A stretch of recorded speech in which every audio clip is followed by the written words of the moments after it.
Welcome to a story that takes us deep into one of the most chilling mysteries ever recorded in the Ozark Mountains.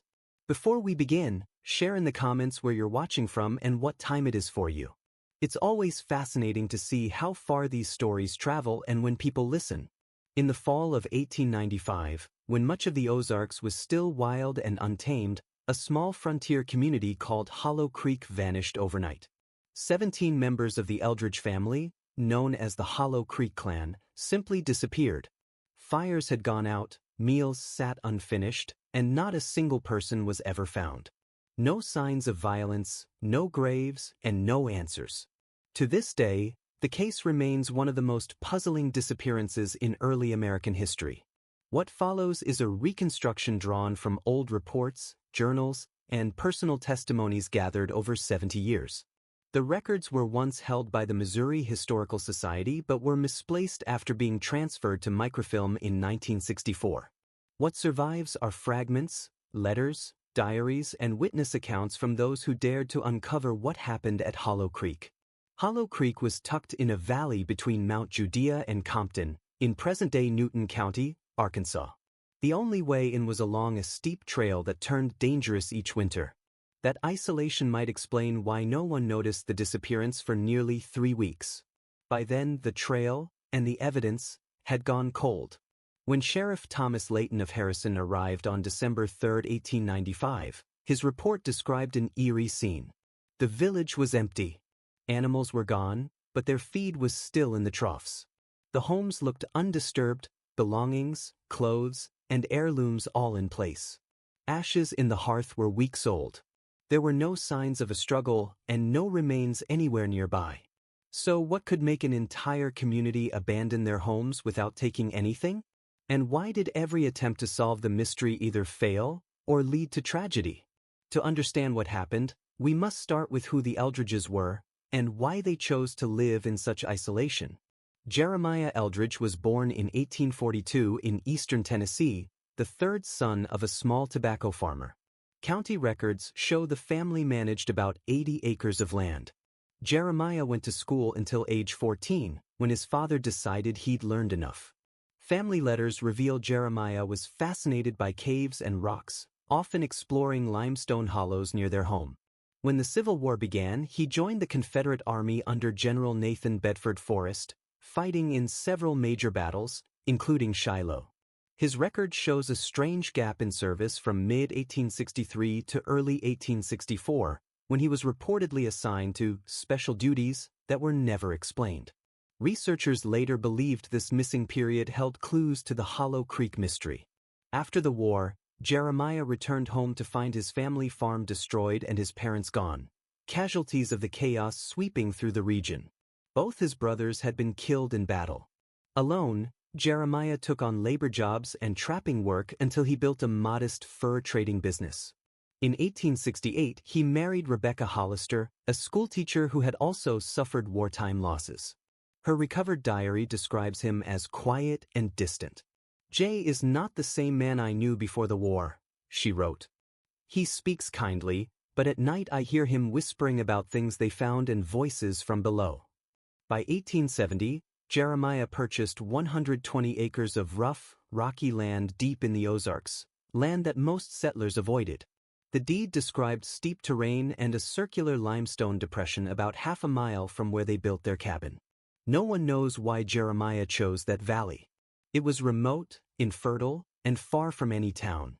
Rebecca's journal shows she was uneasy about the move. Jeremiah told her the valley was meant for them and that some knowledge could only be found far from society. They arrived in September 1870 and built their home from scratch.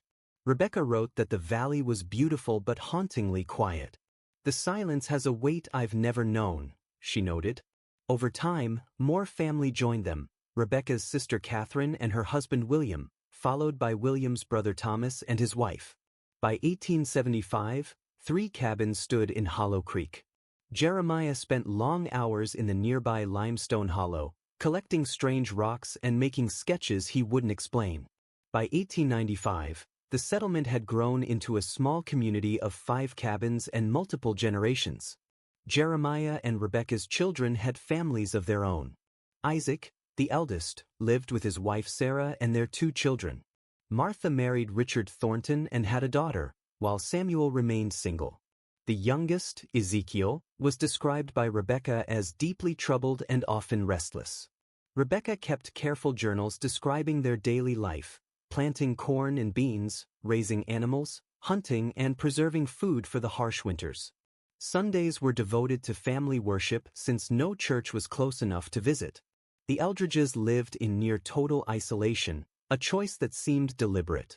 Her final entry, dated October 12, 1895, recorded early frost and Ezekiel's troubling dreams. "The children say they hear voices from the hollow," she wrote.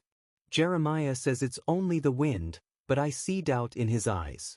Tomorrow he's called a family meeting. He says there's something that can't wait." That final mention of voices from the hollow became a key detail in later investigations. The depression, known locally as Echo Hollow, was about 150 feet wide and 65 feet deep. A surveyor in 1872 described its perfect circular shape and strange echoes. Whispers carried clearly from one side to the other. Locals refused to go near it. Rebecca's entries in the months before the disappearance mention growing unease, especially Ezekiel's nightmares and strange sounds from Echo Hollow. Then came a letter from Martha Eldridge to her friend in Springfield, dated September 28, 1895. In it, she described her father's increasingly nervous behavior after a recent trip to town. He carried his rifle everywhere and warned the family to stay alert. The children, she said, were frightened by voices calling their names at night. Ezekiel, meanwhile, spoke of those who wait beneath and was caught sitting silently at the edge of the hollow, claiming to be listening for instructions. Martha ended her letter longing for the safety of town life but doubting her father would ever allow them to leave. Town records show Jeremiah had traveled to Harrison on September 14, 1895, to trade furs and buy supplies. The store owner remembered him as tense and jumpy, buying extra ammunition and arguing quietly with a stranger in fine city clothes. The man asked about Hollow Creek and the limestone depression. Witnesses heard him mention a survey and something the department still has an interest in. Jeremiah denied anything unusual had been found and left town quickly. No one ever learned who the stranger was. Some thought he might be a government agent, others a land speculator, or even part of a geological survey. After Jeremiah's return, his family began preparing for winter with unusual urgency. Rebecca wrote that the men held a long, private meeting and afterward ordered everyone to stay close to the cabins. The hollow was declared off-limits. The next day was October 12th, the date of Rebecca's last entry. After that, silence. Weeks later, on November 2, 1895, a trapper named Jacob Turner stumbled upon the empty settlement while seeking shelter from a snowstorm. Jacob Turner's statement to Sheriff Layton, still preserved in county records, described a scene both ordinary and deeply unsettling. Turner explained that while running his trapline, an unexpected snowstorm forced him to seek shelter. Knowing the Eldridge settlement was nearby, he headed there, arriving just before dusk. The first thing he noticed was the lack of smoke from the chimneys, which struck him as strange given the bitter cold. He called out but got no reply. Even more unusual, the cabin doors stood open to the elements, something no frontier family would ever allow, especially with winter closing in. Inside the main house, Turner found a meal half prepared and abandoned. A pot of stew had boiled dry on the hearth.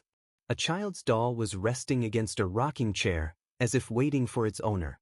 On a side table, a Bible lay open with a pair of spectacles folded neatly on top.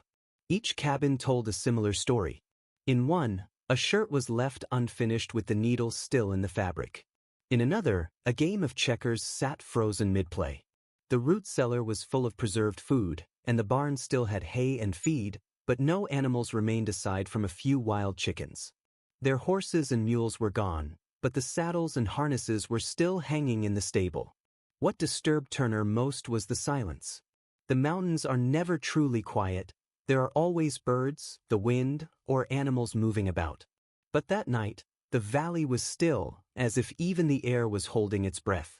Turner spent an uneasy night inside the main cabin, barring the door though he saw no signs of immediate danger. By morning, once the snow cleared, he set off to report his discovery in Harrison. The investigation revealed no evidence of violence, no blood, no struggle. The Eldridges' valuable belongings were left behind, including Rebecca's silver hairbrush and Jeremiah's pocket watch on the mantel. Sheriff Layton noted in his report that no frontier family would abandon shelter, food, and tools just as winter arrived, unless under extreme pressure. Yet there was no clue what that pressure could have been. Deputies searched for miles around, with special attention given to Echo Hollow. The only discovery was a single set of footprints leading into the hollow's center and back again. Snow made it impossible to tell how old they were. With no leads, Sheriff Layton officially suspended the case, stating that the settlement must have relocated for reasons unknown. The press quickly seized on the story. On November 10, 1895, the Harrison Daily Times ran the headline, "Entire settlement vanishes without a trace." The paper speculated, without evidence, that the family may have fled native attacks, though relations with local tribes had been peaceful for decades. A week later, the paper quoted an elderly Cherokee man who lived near Jasper. "That hollow has been known to our people for generations," he said. "We call it the place where the earth listens. Our hunters avoided it. Those who camped nearby dreamed of voices calling them to dig deeper. Your settlers were not the first to vanish there, and they will not be the last." His words matched later archaeological findings. Surveys in the 1950s revealed signs of native settlements across the region, but curiously, none within several miles of Echo Hollow. After that first winter, the case stalled. The following spring brought no new discoveries. In 1897, the county sold off the land and belongings. The cabins were dismantled for lumber, and Hollow Creek began fading from memory, though hunters and trappers kept away, claiming the place gave them bad dreams. Stories persisted. In 1908, a surveyor's assistant briefly vanished while working near Echo Hollow. He reappeared 2 days later, confused and with no memory of what had happened. The mystery might have ended there, but in 1923, it caught the attention of Walter Eldridge, a distant cousin of Jeremiah and a professor of American history at Washington University in St. Louis. Walter's curiosity about his lost relatives turned into an academic investigation. He began by reviewing records and newspaper clippings, but his breakthrough came when he found Emma Cartwright, the Springfield woman who had received Martha Eldridge's letters. By then elderly, Emma still had several of Martha's letters, including ones never used in the original inquiry. In one, dated July 1895, Martha described Ezekiel's worsening nightmares. He spoke of the watchers in the hollow. Another family member, young Richard Thornton, had begun having identical dreams, visions he and Ezekiel never discussed with each other, yet eerily matched in detail. Walter became convinced that Echo Hollow was central to the mystery. In his own journal, he recorded how locals refused to guide him there, offering excuses about dangerous terrain while clearly hiding deeper fears. Some admitted that the Cherokee had long avoided the place, calling it the ground that listens. In April 1924, Walter finally found Echo Hollow himself. He described it as a perfectly circular pit about 50 yards across and 20 feet deep, with limestone walls that carried whispers from one side to the other. At its center stood a dead oak tree, twisted into strange shapes. The silence, he wrote, felt oppressive. On his second visit, Walter discovered a metal button embedded in the oak, apparently from a Confederate uniform. Considering Jeremiah's war service, he believed this was important. His final entry, dated May 17, 1924, recorded his attempt to dig near the tree. He described disturbed soil in a 6-foot-wide patch where nothing grew, and under the earth he uncovered a layer of stones. Beneath them was a small metal box, likely military issue. He noted that he would try to open it later with tools at camp. His last written words were chilling. "The sound is back today. Not wind, not echo, something else." 3 days later, Walter vanished. His rented room in Jasper was left undisturbed, his journal on the nightstand, but neither he nor the box were ever seen again. Authorities dismissed it as an accident in the rugged terrain, but the similarities to the original disappearance did not go unnoticed. Walter's notes, preserved at the university, revealed his theory that Jeremiah Eldridge had chosen the valley because of something he learned during the war. Walter had found mention of a Confederate unit sent in 1863 to investigate unusual geological formations in Tennessee. Jeremiah was listed among its members. The reports from that mission vanished before the war ended, fueling suspicion they had been deliberately destroyed. The mystery of Hollow Creek might have remained quiet again until 1952, when Dr. Margaret Winters, a folklorist at the University of Arkansas, began collecting oral histories. She found that the legend of Hollow Creek was still alive in local memory. Interviews revealed chilling details. Thomas McCreary said the stranger who met Jeremiah claimed to work for the Geological Survey, warning that the Eldridges were sitting on something they don't understand.